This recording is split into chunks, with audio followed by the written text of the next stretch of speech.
31. mai 2011, Agnese üllatus sünnipäev.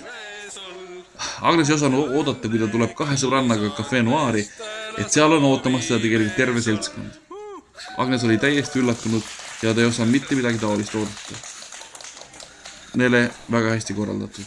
Väga tore õhtu oli ja ma räägin videost lihtsalt sellepärast üle, et kuna me laulsime Agnesele sisenemisel palju õnne sünnipäevaks laulu ja kaamera oli minu käes, siis te oleksite kuulnud ainult minu laulu.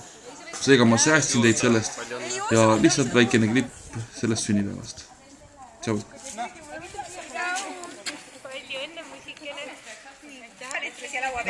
Palju õnne. Ja mulle öeldi ka eile, et homme lähme. Ma küsisin, et kuhu? Tšau, me vaatame nii pikalt siin.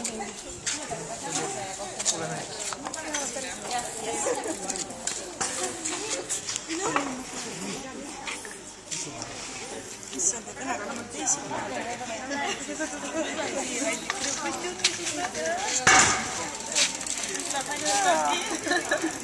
Oli alla? Oli küll, jah. Issand, jah.